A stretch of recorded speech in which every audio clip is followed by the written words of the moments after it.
Ikiwa uliamka asubuhi haukumwambia kitu Mungu, ni wakati wa kumwambia Bwana utukuzwe, uinuliwe. Tujiunge pamoja kwa wakati huu, tumwambie Bwana wastahili. Ikiwa unakuwa kwenye maombi ya kufunga na kuomba, hebu tujiunge pamoja. Twende, hallelujah.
n'abashiki banjye mbashuje mu izina ry'Umwami Yesu Kristo. Ndugu na dada, ninawasalimu katika jina la Bwana wetu Yesu Kristo. Twongeye kugirirwa ubuntu bwo kuboneka mu nzu y'Imana. Tunanehemiwa tena kupatikana ndani ya nyumba ya Bwana kugira ngo twumve amagambo y'Imana, ili tupate kusikia maneno ya Mungu. Na amahirwe akomeye mu gihe cyacu. Ni neema kubwa sana kwa wakati wetu. Yo mpamvu dushimira Imana. Ndio sababu tunamshukuru Mungu kubw'aya mahirwe tugize, kwa neema hii ambayo tunapata yo kumva ijambo ry'Imana, na kusikia neno la Mungu. Ndizera ko buri wese yaje afite umutima uteguriwe kumva. Naamini kwamba kila yote amekuja na iko na roho ya tayari kwa kusikia, kandi twizera ko Imana iri butuganirize, na tunaamini kwamba Mungu atatuzungumzia, kuko uherekera kose, kwa sababu kutoka zamani kote ntabwo umwami yigeze ateranyiza ubwoko bw'ubusa. Bwana hayawahi kusanyisha kabila lake kwa bure. Nkuko twagihawe umugisha umunsi w'ejo, kama gisi tulibarikiwa kwa siku ya jana, ndetse na mu gitondo mu materaniro twagize y'abakozi b'Imana, na ndivyo hivyo kwa asubuhi ya leo katika kusanyiko la watumishi wa Mungu, niko turakomeza guhabwa umugisha, na ndivyo hivyo tutaendelea kupata baraka. Turaririmba indirimbo imwe, tutaimba nyimbo moja. Niturangiza mwene data tugeze ijambo ritangira amateraniro. Tutakapomaliza ndugu atatupatia neno la kuanza makutano, ijambo mwami yaduteguriye. Baadaye tutasikia neno ambalo Bwana ametutayarishia. Indirimbo ya 365, nyimbo ya 365, 365. Mushindi mukugawa vita tangu zamani alishinda, yeye ni shujaa wa vita, Yesu Kristo mushindi wetu, Yesu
nani aweza kama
Cordialement, nous vous saluons tous au nom de notre Seigneur et Sauveur Jésus-Christ. urukundo rwinshi turabashuje mwese mu izina ry'umwami n'umukiza wacu Yesu Kristo. Que notre Dieu soit loué Imana yacu ihimbazwe pour ces riches bénédictions qu'il nous a accordées. iyo yaduhaye Encore une fois ce soir, nanone kandi kuri uyu mugoroba c'est lui qui nous rassemble. niwe ukoranirije hamwe Sa présence nous suffit. kubaho kwe hagati yacu birasa S'il est là, nimba ahari nous avons solution à tout problème. igisubizo. Nous avons été grandement bénis hier. Ejo twahawe umugisha mwinshi cyane Et ce matin, le Seigneur encore une fois nous a bénis. no muri iki gitondo nanone mwami yasubiye kuduha umugisha Et nous sommes dans une grande attente aussi ce soir. kandi dufite igishika gikomeye cyane Il va le faire. ariko igiye kubikora. Je crois que certains frères sont arrivés le matin et cet après-midi. kugira ngo ariyo bene data bamwe bageze hano mu gitondo On va leur accorder du temps pour saluer juste après la prédication. baha umwanya wo gusoza iteraniro nyuma y'ikibwirizwa. Comme vous le savez, nk'uko mubizi pour nous la priorité zéro c'est la parole. kuri twebwe ikibanze ni ijambo. Même si c'est sous l'arbre, nubwo twaba turi munsi y'igiti même si c'est en plein soleil, accablant, ari mu zuba rwagati nous nous réjouissons de la parole de notre Dieu. twishimira ijambo Les conditions charnelles importent peu, rya kamere by'umubiri na mumaro mwinshi. mais ce qui importe beaucoup, icy'ingenzi cyane c'est la parole de notre Dieu ijambo ry'Imana yacu qui est valable éternellement. ryo rifite agaciro k'iteka ryose. Mes frères de l'Ouganda, soyez vraiment bénis des riches bénédictions de notre Dieu. data bo muri Uganda muhabwe umugisha ukungahaye. Ils sont arrivés cet après-midi bageze inaha mu nyuma ya saa sita. et bien d'autres frères qui viennent aussi de l'Ouganda et du Kenya. Je crois qu'ils étaient à Kagitumba il y a quelques heures. Iyo n'abandi bene data bo muri Uganda na Kenya ngira ngo bari Kagitumba. Espérons que le Seigneur encore une fois va les garder pour les faire arriver ici. kwiringira ku mwami yongera kubarinda. Prions pour eux beaucoup. tubasabire cyane. Sans plus tarder, tudatinze je cyane. vous invite à vous lever. Ndabinginga guhaguruka. On lit la parole, juste une courte introduction. Usome ijambo rigufi cyane. Et nous allons laisser la place à notre frère. Ko turekere umwanya mwene data. C'est la parole qui nous a été lue cet après-midi, ce matin. rya jambo twasomewe mu gitondo Elle est de notre actualité. rigendanye n'ibyo turimo gukora. Hébreux chapitre 7. abaheburayo ibice birindwi Nous commençons au verset 4. turahera ku murongo wa 4. Considérez combien est grand celui auquel le patriarche Abraham donna la dîme du butin. nuko mutekereze namwe uburyo uwo muntu yarakomeye byatumye ndetse aburahamu sogokuruza mukuru amuha kimwe mu icumi cy'iminyago y'inyamibwa. Ceux des fils de Lévi qui exercent le sacerdoce ont, d'après la loi, l'ordre d'élever la dîme sur le peuple, c'est-à-dire sur leurs frères, qui cependant sont issus des reins d'Abraham. kandi abana ba lewi ari bo bahabwa ubutambyi bafite itegeko ryo gukoresha abantu kimwe mu icumi, nibo bene wabo nubwo abo bakomotse ku rukiryi rw'Aburahamu. Et lui, qui ne tirait pas de son origine, il leva la dîme sur Abraham, et celui dont il est parlé, c'est le Melchisédek, et il bénit celui qui avait les promesses.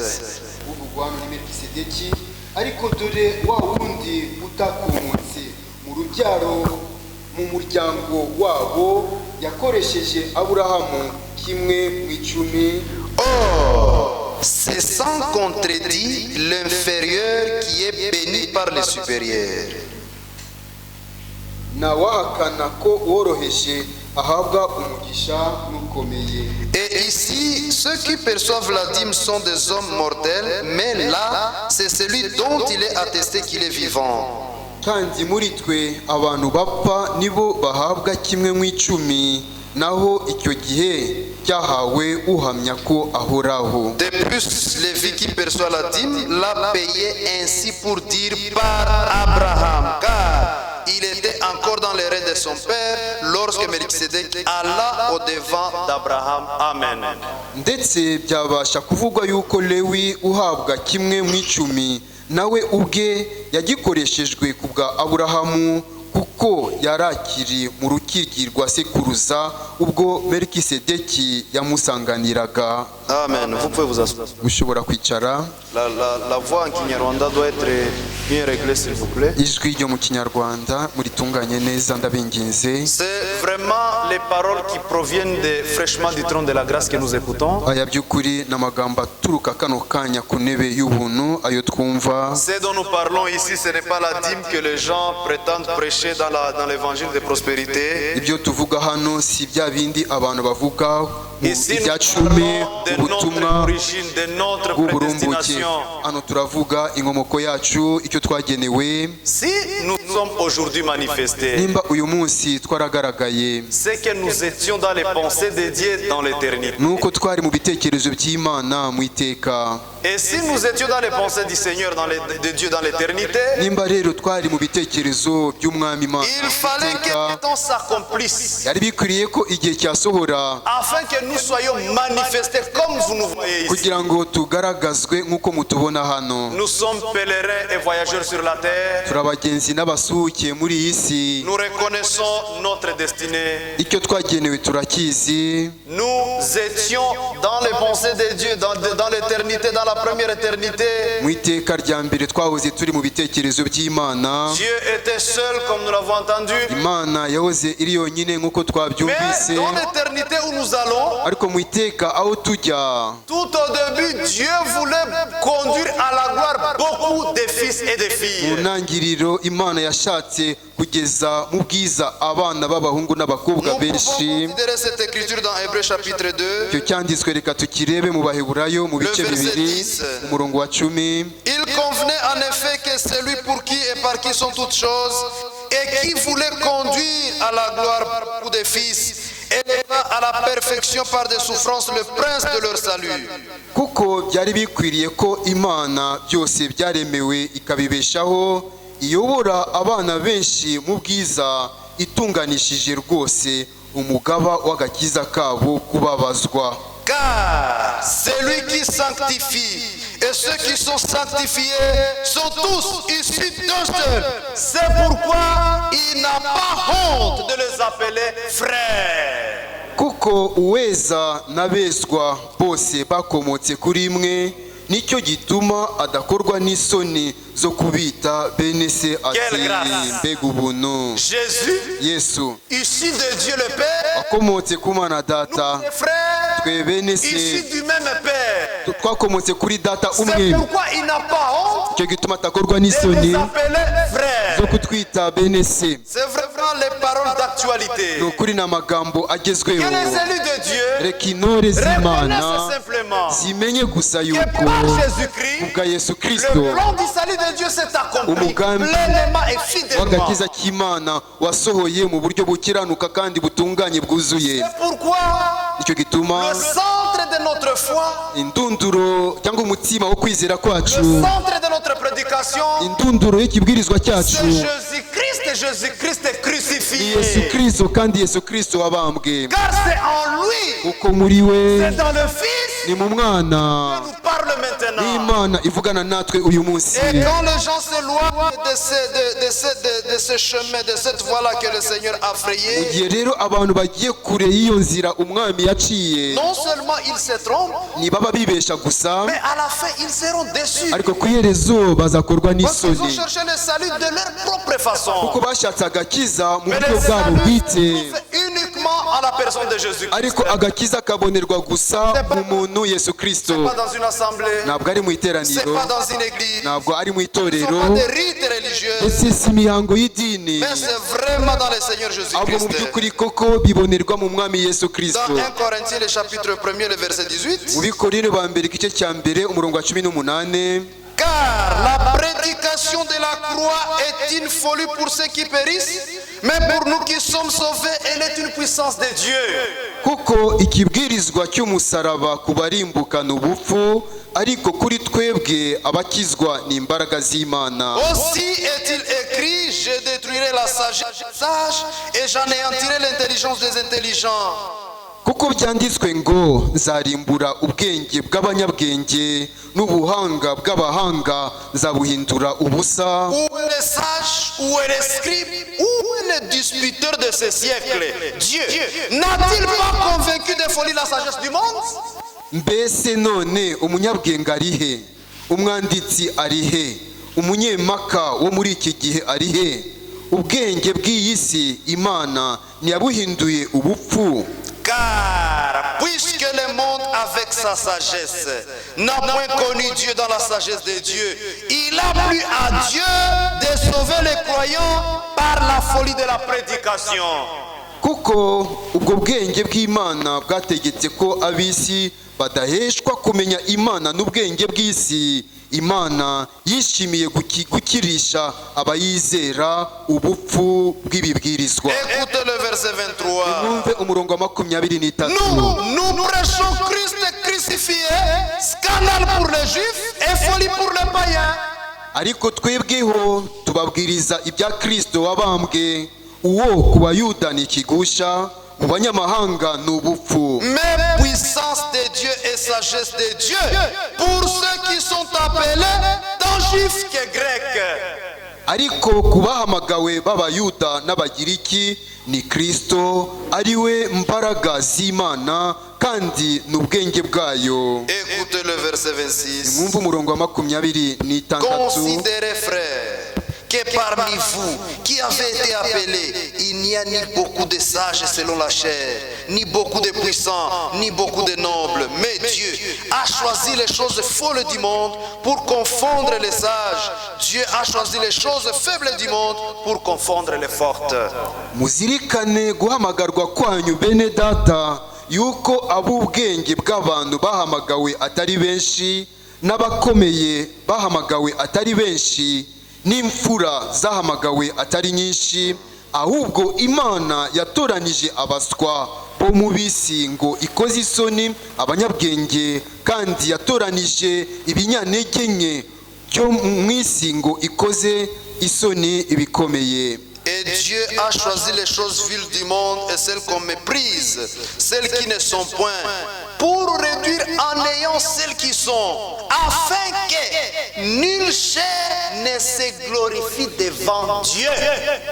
Kandi n'ibyoroheje byo mu isi n'ibihinyurwa n'ibitariho, Imana yarabitoranije kugira ngo ihindure ubusa ibiriho, kugira ngo hatagira umuntu wirata imbere y'Imana. Or, c'est par lui que vous êtes en Jésus-Christ, lequel départ de Dieu a été fait pour nous, sagesse, justice et sanctification et rédemption, afin, comme il est écrit, que celui qui se glorifie dans le Seigneur. Amen. Nyamara niyo ibaha kuba muri Kristo Yesu, waduhindukiye ubwenge buva ku Mana no gukiranuka no kwezwa no gucungurwa, kugira ngo bibe nk'uko byanditswe ngo Que celui qui se glorifie dans le Seigneur. uwirata yirate mu Mwami. Quelle grâce. Mbega ubuntu! Que Dieu soit loué pour sa parole. Imana ihimbarizwa ijambo ryayo, no kuri uyu mugoroba nabwo ndemezwa nashidikanya neza yuko ari bwongere kuvugana natwe mu mbaraga. Gusa mutega amatwi, Donnons le temps à la parole de Dieu. duhe umwanya ijambo ry'Imana. Chantons encore un court cantique, juste quelques couplets, puis Reka notre twongere turirimba akaririmbo kagufi, C'est hanyuma mwene le data cantique numéro combien? arigira hano mbere. Ni akangahe? Nilipofika Golgota. C'est quel numéro? Ni akangahe? Nilipofika Golgota.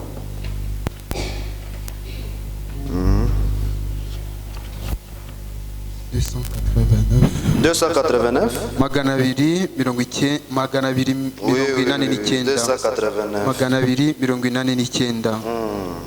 Nilipofika Golgotha. Ubwo nageraga C'est une Golgotha, expérience qu'on a vécue n'imibereho twanyuzemo, et nous savons ce que signifie Golgotha pour nous. kandi tuzi agaciro Golgotha idufitiye.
Dieu soit loué. izina ry'Imana yacu nirihimbazwe, Et je vous souhaite à tous ces riches bénédictions. kandi mbifurije mwese iyo migisha y'ubutunzi. Et nous croyons que là où il est présent, Kandi turizera yuko aho yageze il répand ces riches bénédictions. asuka imigisha ye y'ubutunzi. Puisse cette réunion soit encore recommandée à sa conduite. Icyaduha iri teraniro rikegurirwa ubuyobozi bwe, Que du début jusqu'à la fin, kugira ngo kuva dutangira kugeza dusohoza que le Seigneur prenne la conduite de ce service. umwami ayobore iri teraniro ryose, Et qu'il nous fasse entendre sa parole. kandi atwumvishe ijambo rye, Qu'il nous fasse entendre ses résolutions. natwumvishe imigambi ye, Et que nous puissions, nous aussi par la foi, nous retrouver dans ce que Dieu a résolu de faire. natwe kubwo kwizera tubashe kwisanga mu byo Imana yagambiriye gukora, Parce que le Seigneur n'accomplit pas les décisions des hommes. kuko umwami atajya asohoza imigambi y'abantu. Le Seigneur accomplit ce que lui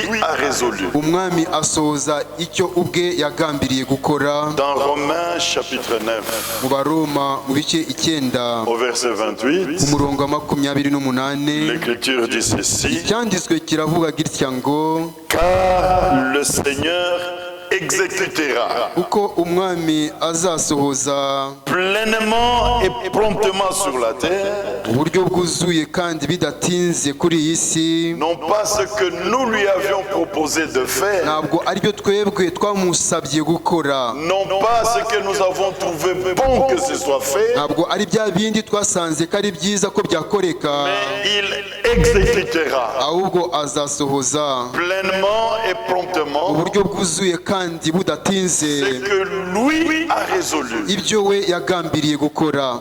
Amen. Si nous prenons Ésaïe Turamutse tugiye muri Yesaya au chapitre mu 14, bice 14, ici nous voyons que les résolutions du Seigneur hano tubona ko imigambi y'umwami ne peuvent pas faillir. ntishobora guteshuka. Ésaïe chapitre Yesaya 14. mu bice 14, Oui.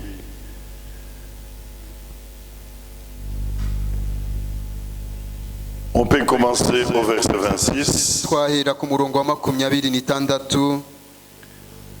Voilà la résolution prise contre toute la terre.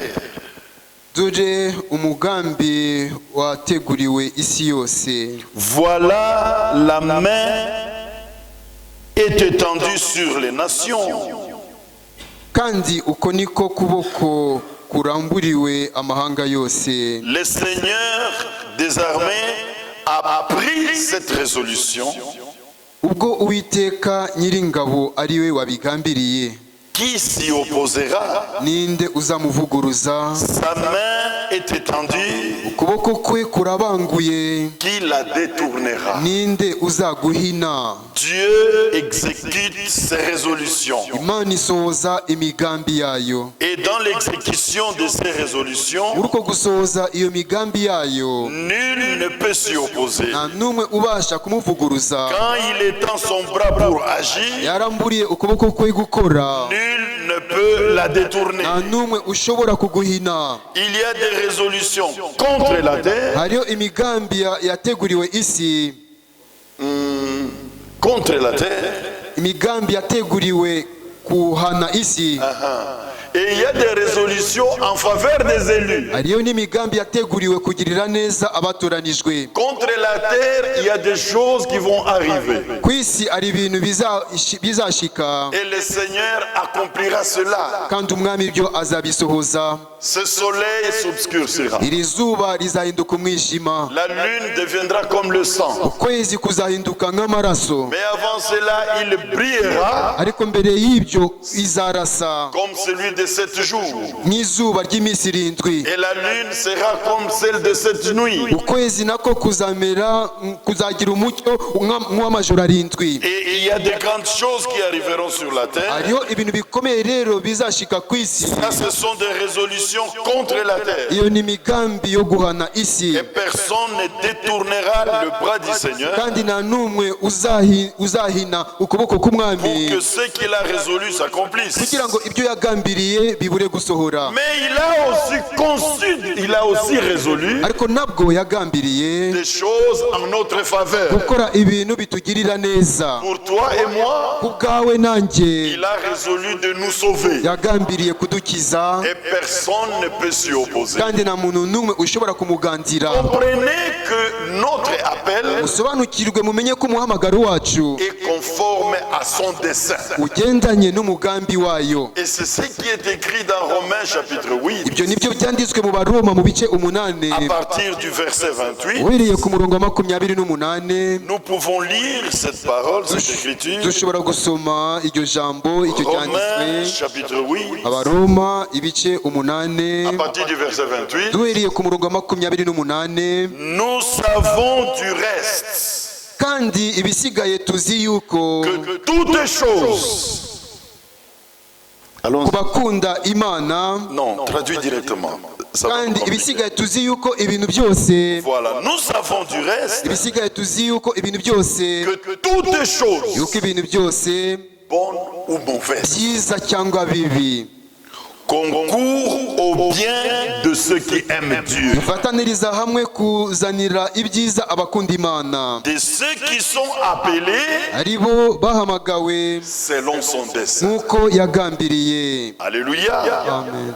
Car kuko ceux qu'il a connus d'avance, abo yamenye kera mbere il les a aussi prédestinés yaranabatoranirije à être semblables à l'image de son Fils, gushushanywa n'ishusho y'umwana wayo afin que son Fils soit le premier-né kugira ngo umwana wayo abe imfura de beaucoup de frères. muri bene data benshi. Et ceux qu'il a prédestinés, kandi abo yatoranije il les a aussi appelés. yaranabahamagaye Et ceux qu'il a appelés, kandi abo yahamagaye il les a aussi justifiés. yaranabatsindishirije Et ceux qu'il a justifiés, abo yatsindishirije il les a aussi glorifiés. yabahaye ubwiza. Ce dessein de Dieu n'échouera jamais. uyu mugambi w'imana ntuzigera uburizwamo na mba. Dieu n'a pas de plan B. imana ntigira umugambi wo kwifashisha. Nous pouvons concevoir quelque chose, twebwe dushobora kugambirira ikintu mais nous prévoyons un plan ariko tugateganya undi mugambi de remplacement. Ne passe pas comme nous les avons prévus. bitabayeho nk'uko Alors twabiteganyije. les hommes ont de plans de remplacement. abantu rero bagira umugambi wo kwifashisha Mais wo Dieu, gusimbura, elle est tout puissant. ariko imana yo niyo ishobora byose. Dieu ne peut pas changer imana ntishobora guhindura ce qu'il a décidé de faire. icyo yiyemeje gukora. Dieu ne peut pas dire, imana ntishobora kuvuga j'ai résolu de te sauver sinagambiriye kugukiza et après, nyuma yaho non, tu me fatigues, oya urananiye je change de décision, ndahindura je ibyemezo ne te sauve plus. singikukijije. Ça n'existe pas. ibyo ntibibaho. Ce que Dieu ikimana a résolu de sauver, yagambiriye abo imana yagambiriye gukiza ceux qui seront dans la Nouvelle Jérusalem, abazaba muri yerusalemu nshya ce n'est pas par accident si kubw'impanuka qu'ils sont ce soir ici uyu mugoroba bituma bari hano pour écouter la parole. kugira ngo bumve ijambo. Non, oya c'est parce qu'il existe une parole nuko hariho ijambo liée à la préparation rigendanye no de gutegurwa ceux qui entreront dans la Nouvelle Jérusalem. kwa bariya bazinjira muri yerusalemu Donc, nshya puisqu'ils doivent y entrer, kuko bagomba kwinjirayo rero Dieu les met en contact imana ibahuza avec cette parole. n'iri jambo. Nous n'écoutons pas la parole par accident. ntabwo twumva ijambo kubw'impanuka. Nous n'aimons pas la parole parce qu'un homme nous a fait comprendre que la parole est bonne. ntabwo dukunze ijambo kuko ari umuntu watwumvishije yuko Mais ijambo dans ari 2 byiza. Thessaloniciens chapitre 2, ariko mu bitesalonika ba kabiri mu bice bibiri ku murongo wa 13 Paul dit ceci, pawulo aravuga ati mais pour vous, bien-aimés ariko frères, ku bwanyu bakundwa bene data, pour ce qui vous concerne, ku bibareba mwebwe nous devons rendre grâce à Dieu tugomba gushimira à Imana, votre sujet. tubashimira Car Dieu vous a choisi kuko Imana yabatoranije dès le commencement uhereye mbere na mbere, pour le salut. ibatoranyiriza agakiza. Alléluia. Ce n'est pas aujourd'hui, Ntabwo ari uyu munsi, mais c'est dès le commencement. ahubwo byabayeho uhereye mbere na Il mbere. nous a choisi Yaradutoranije pour le salut. idutoranyiriza agakiza. Comment? Gute? Par la foi en la vérité Kubwo kwizera ukuri et la sanctification no kwezwa par l'Esprit de Dieu. n'umwuka w'Imana. Remarquez que ceux qui ont été choisis pour le salut Muzirikane abatoranirijwe agakiza doivent écouter la parole du salut. bagomba kumva ijambo ry'agakiza, Parce que ça ne peut pas passer à côté d'eux. kuko bidashobora guca iruhande rwabo. Ils doivent être sauvés par le message du salut. Bagomba gukizwa n'ubutumwa bw'agakiza, Ils doivent entendre ce message du salut. bagomba rwose kumva buno butumwa Ainsi, bw'agakiza. sentez-vous heureux Nuko mwumve ko muguwe que kuri vous n'êtes abanyahirwe, pas dans des groupes d'hommes. ko mutari mu dutsiko Vous tw'abantu, n'êtes pas dans des assemblées d'hommes. ntimuri mu materaniro y'abantu, Vous êtes dans l'assemblée de Dieu. ahubwo muri mu iteraniro Et ry'Imana. dans l'assemblée de Dieu, Kandi mu iteraniro c'est ry'Imana pas un homme qui parle. ntabwo ari umuntu uvuga. En ce jour-là, Muri uwo munsi mon peuple saura ubwoko bwanjye que buzamenya c'est moi qui parle. yuko ari njye uvuga. Ainsi, ceux qui doivent hériter du salut Nuko rero abagomba kuragwa agakiza n'écoutent pas des hommes, ntabwo bumva abantu, ils écoutent Dieu. ahubwo bumva Imana. Et quand Dieu parle, No mu gihe Imana ivuga rero, il se déploie lui-même. ubwayo irigaragaza. Il peut se montrer en tant que le juge, Ishobora kwigaragaza nk'umucamanza, il peut se montrer en tant que le souverain ishobora sacrificateur, kwigaragaza nk'umutambyi il mukuru, peut se montrer en tant que le médiateur. ishobora kwigaragaza nk'umuhuza. Toutes ces fonctions Iyo mirimo yose liées au plan du salut, ifatanye n'umugambi w'agakiza, Dieu se manifeste Imana irigaragaza en elle. muri iyo mirimo. Le frère nous a lu ici, Mwene data yadusomeye hano Hébreux chapitre 16. Abaheburayo mu bice birindwi. Là, il s'agit de ce personnage Aho ngaho bavuga wa muntu qui n'a pas de généalogie, utagira igisekuruza, qui n'a pas de père, utagira se, qui n'a pas de mère, utagira nyina, qui n'a pas de début de vie utagira itangiriro ryo kubaho et de la fin de vie. n'iherezo ry'ubuzima. Ce personnage-là, Uwo muntu quand nous voyons les Saintes iyo Écritures, turebye mu byanditswe byera c'est Dieu lui-même. ni Imana ubwayo, C'est personne d'autre. nta wundi. Les théologiens peuvent dire Abanyateolojiya bashobora kuvuga bati c'est un roi païen. ngo ni umwami w'umupagani. Il n'existe aucun homme Oya, nta muntu n'umwe ubaho, qui par lui-même soit éternel. kubwe akaba ari uhoraho. Il y a le seul éternel.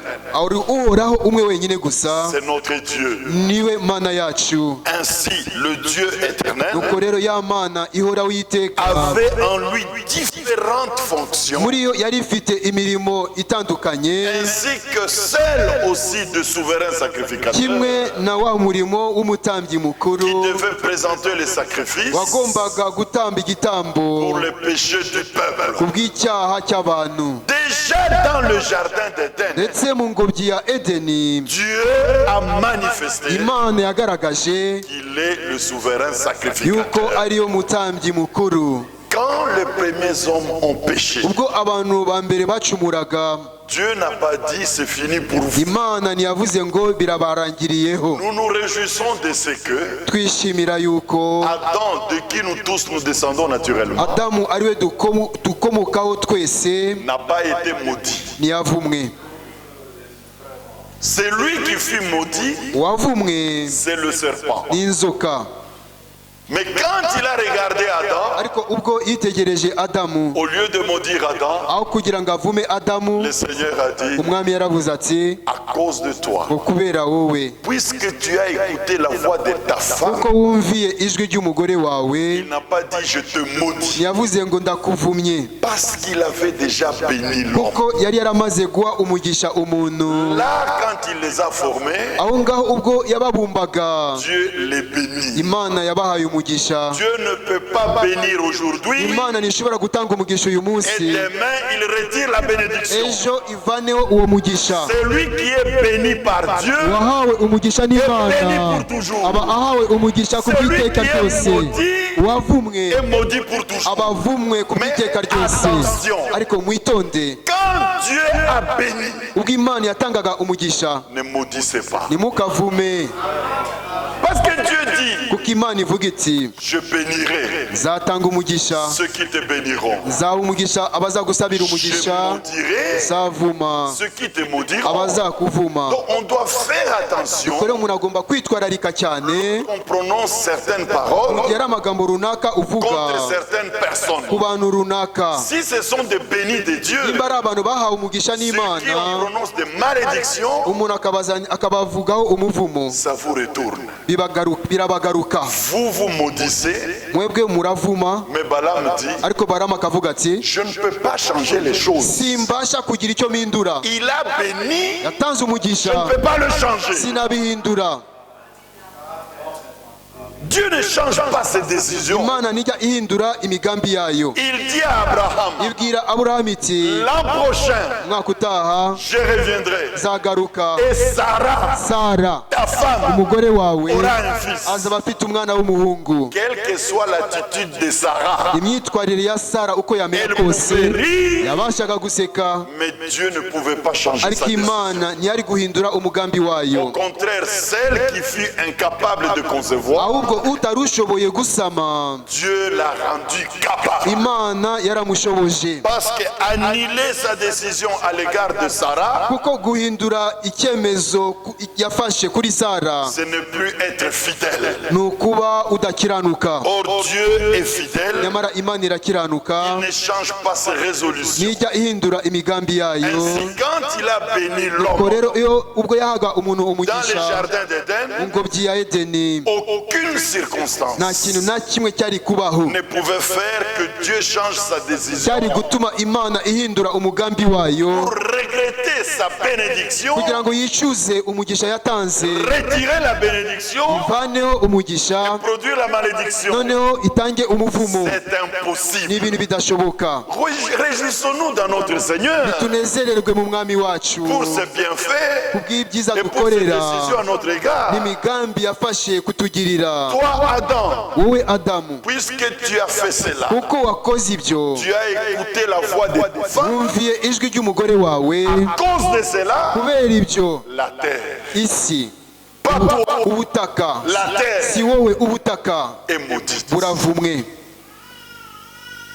Dieu est merveilleux. Imana irahebuje, Que son nom soit loué. izina rye nirihimbazwe. Comment ne pas se sentir en Ni sécurité? buryo ki tutakumva turi mu mutekano, Lui qui soit fidèle dans les moindres we détails. ukiranuka mu tuntu duto duto rwose. Je l'ai béni, Namuhaye umugisha je ne le changerai pas. sinzabihindura. La chute est arrivée, Kugwa kwarabaye, quitte le jardin d'Éden, va mu ngobyi ya Edeni, va cultiver la terre, jya guhinga ubutaka, attends que je répare la chose, rindira yuko natunganya que je puisse ibyangiritse, réparer la chute. mbashe gutunganya ukugwa Tu auras kwabayeho, encore accès à l'arbre de la vie. uzongera ugaruke ushyikire igiti cy'ubugingo. Mais tu ne partiras pas du jardin comme ça. Ariko nturi buve mu ngobyi ya Edeni umeze utyo. Attends, Rindira. le Seigneur prit de bêtes, Umwami afata itungo, il immola des bêtes, arayisogota, asogota amatungo, il prit la peau de bête, afata uruhu rw'inyamaswa, il couvrit Adam. yambika Adamu, Et il prit l'autre peau, ifata urundi ruhu, il couvrit Ève. irwambika itwikira Tu ne peux Eva. pas avoir la peau de la bête Ntushobora kubona uruhu rw'inyamaswa sans l'avoir tuée. utabanje kuyica bwa mbere. Et en tuant de Mu bêtes gihe wica inyamaswa rero innocentes qui n'ont rien fait, z'inzirakarengane ari ntacyo zakoze, pour couvrir la nudité de l'homme, bwo gutwikira ubwambure bw'umuntu, Dieu prouve déjà là dans le jardin d'Éden aho ndetse mu ngobyi ya Edeni Imana igaragaza yuko qu'il est le souverain purificateur. yuko ari we mutambyi mukuru, Et quand le temps viendra, ndetse ubwo igihe kizashika lui offrira le we sacrifice, azatamba igitambo, le sacrifice parfait igitambo par gitunganye. lequel le problème de l'homme Icyo gitambo gutuma ikibazo cy'umuntu sera résolu. kizaba gitunganyijwe. Que Dieu soit loué. Imana nihimbazwe. Cela, c'est dans le jardin d'Éden. Ibyo byabaye mu ngobyi ya On Edeni. va s'efforcer d'être bref. turihatira kuvuga muri make. Le matin, on était très long. Mu gitondo twatinze Mais cyane, maintenant, là, nous serons très brefs. ariko noneho turaza kuvuga mu ncamake. Ainsi, Dieu montre Nuko Imana que yerekana la solution du péché, ce yuko igisubizo cyangwa umutsi n'est w'icyaha pas l'homme qui l'apportera, umuntu si we uzazana icyo mais c'est gisubizo, lui-même qui l'apportera. ahubwo ubwayo niyo izazana igisubizo cy'icyaha. Dans l'église du Dieu vivant, Mu itorero ry'Imana nzima, toutes les méthodes des hommes imikorere yose y'abantu tombent à un certain moment. igera igihe igwa, inanirwa. Ici chez nous, Ngo hano iwacu, ici chez nous, hano iwacu, ici chez nous. hano iwacu, Mais chez nous, c'est pas ici. iwacu ntabwo ari hano. Vous comprenez? Murabisobanukirwa? Comment vous appelez ce quartier ici?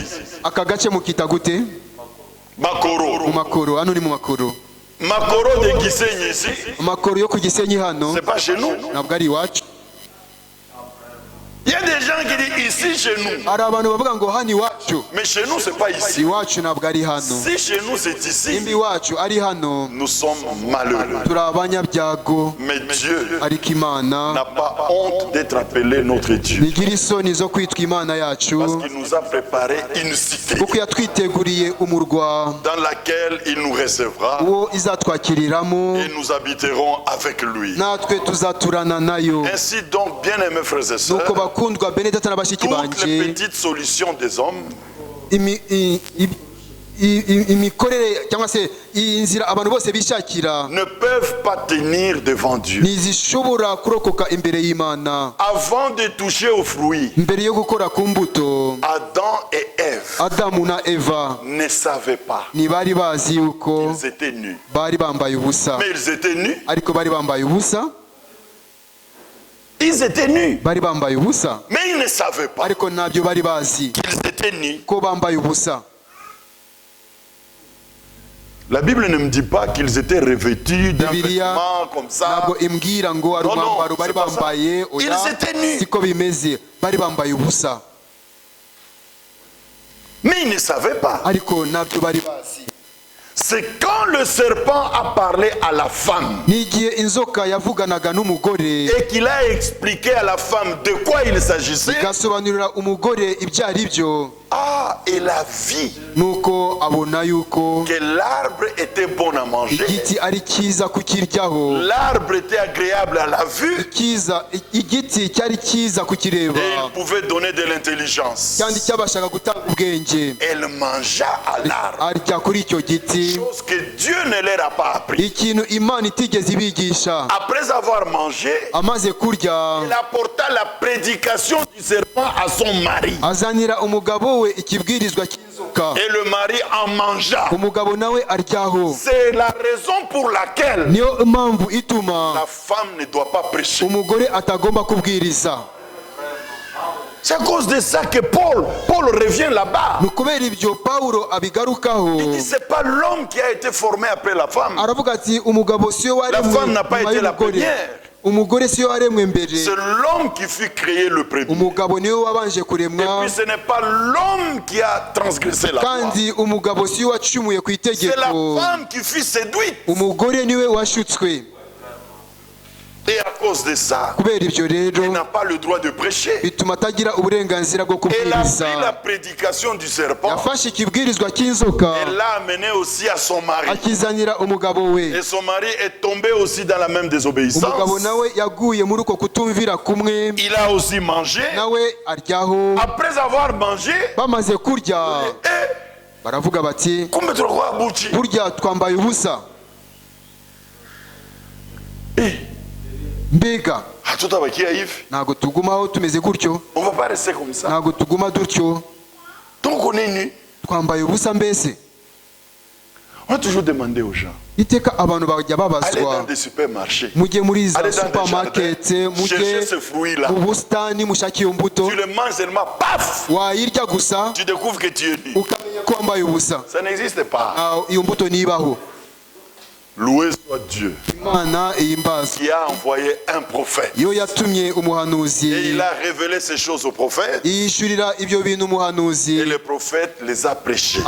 umuhanuzi arabibwiriza. Ainsi, bien-aimés frères et nuko sœurs, bakundwa bene data na bashiki banjye, là au jardin d'Éden, aho mu ngobyi ya edeni la solution de l'homme, igisubizo umuntu yishakiye c'était de prendre des feuilles de figue kwari ugufata ibibabi by'umutini et couvrir sa nudité. akatwikira ubwambure bwe. Il n'a pas couvert la bouche, ntabwo yatwikiriye akanwa, il a couvert sa nudité. yatwikiriye ubwambure bwe. Le secret du salut, ibanga ry'agakiza c'est connaître d'abord la chute. ni ukubanza kumenya ukugwa uko Si vous ariko. savez comment la chute est arrivée, vous mumenye uburyo ukugwa kwabayeho, pouvez comprendre comment le salut est venu. mushobora gusobanukirwa uburyo ki agakiza C'est dans kaje. ce corps ni muri uyu que mubiri l'homme est tombé dans le péché. umuntu yagwiriyemo mu cyaha, Et là, kandi aho l'homme s'étant couvert umuntu amaze de feuilles de figuier, kwiyambika ibibabi by'umutini, quand le Seigneur est venu, ubwo umwami yazaga, la solution de l'homme igisubizo n'a cy'umuntu pas tenu devant Dieu. cyangwa inzira y'umuntu yishakiye ntiyakomeye imbere Ne y'Imana. nous laissons pas épater par ces gens qui sont à côté de la plaque. Ntitukemere gutangazwa n'abo bantu bari hanze y'inzira. Les mariés viennent dans la salle. Abashakanye bakaza mu nzu, Si cette sœur a des cabello, umushiki wacu nimba afite dis cabello. nimba umushiki wacu afite kabelo, On va pas bénir ce mariage. ntabwo tumusabira umugisha. D'abord, qui t'a dit, ou toi tu dis autre chose. Wo uravugira Moi je dis, ibindi. on va pas bénir ce mariage. Ntabwo turi buhe umugisha Merci, aba dis bageni. comme ça. Ntabwo turi buhe umugisha aba Et qui bageni. t'a dit que c'est toi qui donnes la bénédiction? Ninde ukubwira ko ari utanga umugisha? C'est lui qui bénit. Utanga umugisha C'est Dieu. Nous prions la bénédiction. Pour la twebwe bénédiction. dusaba Mais tusabira celui qui umugisha, bénit, c'est Dieu. utanga umugisha ni Imana. Comprenez-nous correctement. mujye mudusobanukirwa neza. Nous ne prêchons pas pour entêter les gens. Ntabwo tubwiriza kugira ngo abantu bagire ubwibone. Non. Oya. Mais nous devons replacer les choses à l'endroit qu'il faut. ariko tugomba kugarura ibintu mu mwanya wabyo byahoranye. Ce ne sont pas les cheveux qui rendent les sœurs saintes. Imisatsi siyo ituma bashiki bacu baba abera. Non, je vais le dire bien. Reka mbivuge neza. Ce n'est pas ce qu'ils ont mis sur leur tête Ntabwo ari ibyo bashyize ku mutwe wabo qui les sanctifie. ari byo bibeza.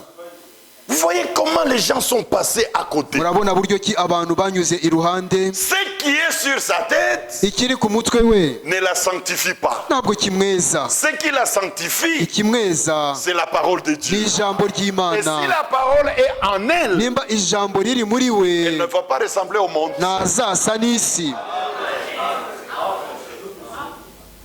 Vous comprenez? Murabyumva? Vous pouvez donner la caricature ou bien l'image d'une sœur spirituelle. ushobora kuvuga uburyo umushiki wacu w'umwuka agomba kuba Vous la ateye, dessinez comme vous voulez. ukamushushanya uko ushaka. Elle doit être comme ça. Agomba kuba ameze atyo, Sa robe doit être longue comme ça. ikanzu ye igomba kugira uburebure bungana Sa gutyo, tête comme ça. umutwe we Vous ukamera pouvez utyo. la dessiner. Ushobora Et kumushushanya, elle peut paraître comme ça. ashobora rwose gusa atyo. Si la parole de la vérité Nimba ijambo n'est ry'ukuri pas entrée en elle, ritamwinjiyemo, il n'y a rien. nta gikoreka. Sanctifie-les Ubeze, par la vérité. ubereshe ukuri. La parole Ijambo ryawe est la vérité. ni ryo kuri. Donc nous voulons saisir les nœuds du salut, Rero dushaka gusingira ipfundo ry'agakiza, le nœud de la sanctification. ipfundo ryo kwezwa. Ainsi, par de vraies expériences, Nuko rero kubw'imibereho y'agakiza y'ukuri, les gens peuvent vivre dans l'église du Dieu vivant abantu bashobora kubaho mu itorero ry'Imana la nzima, vie de la sanctification bakagendera mu buzima bwo qui n'est pas kwezwa, produite par les résolutions bitazanwa n'imigambi mais n'ibitekerezo qui est byabo, conforme au plan de Dieu. ahubwo bikaba bihuza n'umugambi w'Imana. Regardez ici, Murebe hano, l'homme met le feu de figuier. umuntu yiyambika ibibabi Quand le by'umutini. Seigneur vient, Ubwo umwami yari yaje, ça ne peut pas tenir. ntabwo bishobora gukomera. Cachons-nous. Reka twihishe. Où es-tu? Uri hehe? Non, je me cache. oya ndihishe. Pourquoi tu te caches? Niki gitumye wihisha? Je suis nu. Nambaye ubusa. Oh, Adam. Adamu, Qui t'a appris? ninde Moi, je ne wakwigishije? t'ai jamais dit que tu es nu. Jye sindakakubwira ko wambaye ubusa. Le Créateur t'a créé. Umuremyi Il t'a yarakuremye, pas dit, tu vois, tu es nu. Il t'a yakubwiye pas dit ngo ça. wambaye ubusa. Ibyo ntabyo yakubwiye. Mais où est-ce que tu as appris cela? Ariko se wabyigishijwe nande? As-tu mangé aux fruits? Ese wariye kuri cya giti? La femme que tu m'as donnée Wariye ya mbuto? Ati wa mugore wamaye m'a donné. niwe wayimaye.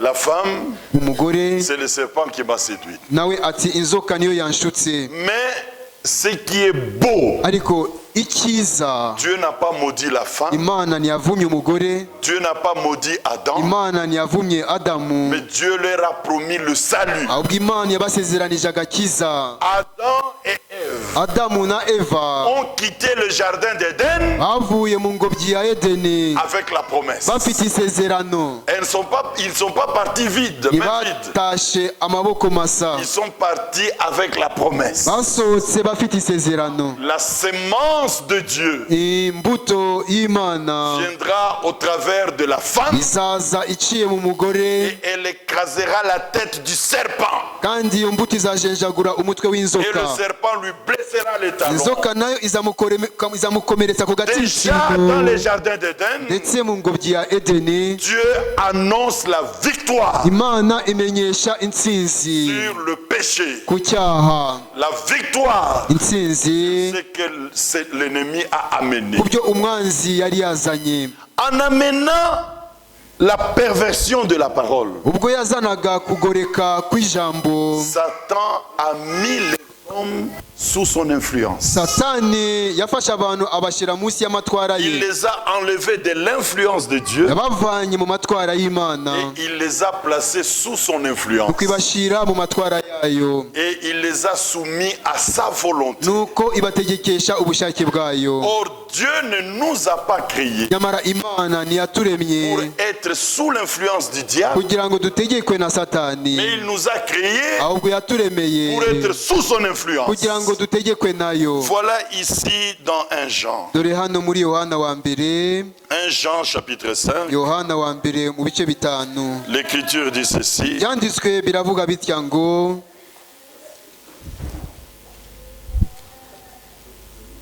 Verset 18. umurongo wa 18, Nous savons que quiconque est né de Dieu tuzi yuko umuntu wese wabyawe n'Imana ne pratique pas le péché. adakora icyaha, Mais celui qui est né de Dieu ahubwo umwana Imana yabyaye s'égare de lui-même yirinda ubwe, et le malin ne le touche pas. kandi wa mubi namukoraho. Verset 19. Umurongo wa 19, Nous savons tuzi ko que nous sommes de Dieu. turi Imana. Qui sait qu'il est de Dieu? Ninde uzi ko ari uw'Imana? Nous sommes de Dieu. Turi Imana.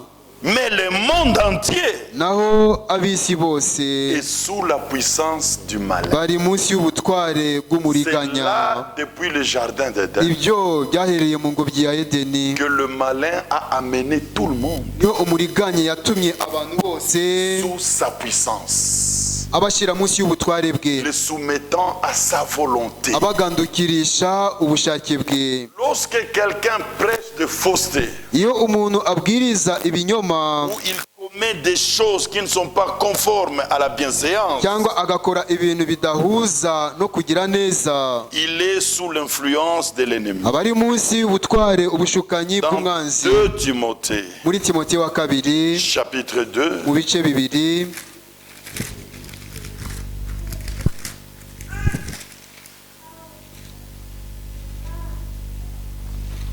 Timothée chapitre 2, Timoteyo wa kabiri ibice bibiri, verset 24. umurongo wa 24. Or, il ne faut pas qu'un serviteur du Seigneur ait des querelles.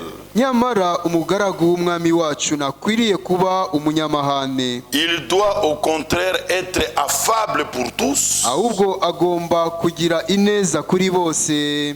Frère Martin, Munita Martin, Il doit être affable pour tous, agomba kugirira bose ineza, propre à enseigner, agakunda kwigisha, doué par la patience. aboneye kwigisha akihangana.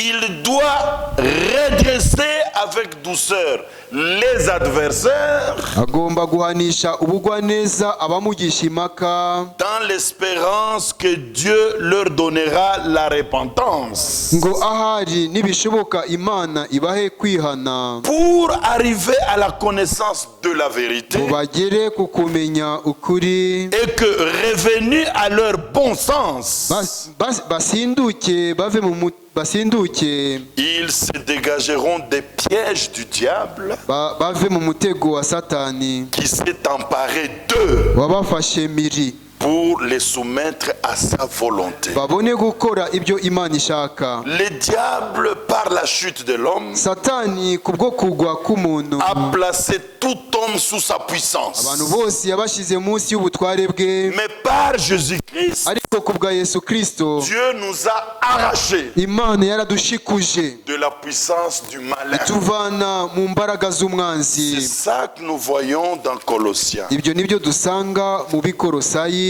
chapitre 1er, mu gice cya mbere verset 12. umurongo wa 12.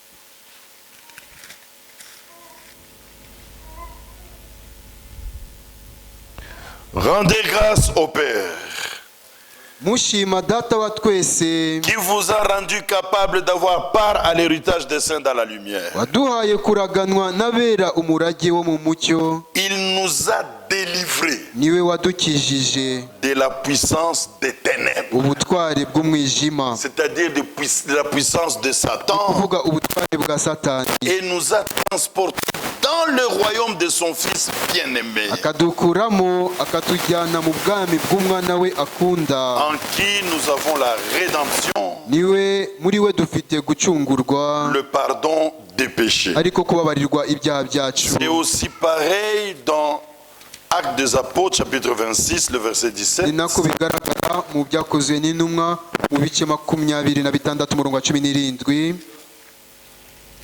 Acte 26. Ibyakozwe n'intumwa ibice 26. Très rapidement, nous pouvons lire. Dushobora gusoma twihuta. J'étais choisi du milieu de ce peuple Icyatumye ngutoranya hagati y'ubu bwoko et du milieu des païens, no hagati y'abanyamahanga, vers qui je t'envoie. abo ngutumyeho, Pas avec les muscles, ntabwo ari imbaraga z'imirya, mais en proclamant la vérité. ahubwo ubwiriza ukuri, Afin que tu leur ouvres les yeux kugira ngo ubahumure amaso, pour qu'ils passent des ténèbres bave mu mwijima à la lumière bajye mu mucyo, et de la puissance de Satan bave mu butware bwa Satani à Dieu, bajye mu butware bw'Imana, pour qu'ils reçoivent par la foi en moi kugira ngo bahabwe kubwo kunyizera le pardon des péchés. imbabazi z'ibyaha. Donc par notre rédemption, Nuko rero kubwo gucungurwa kwacu Christ a corrigé Kristo ce yakosoye que Satan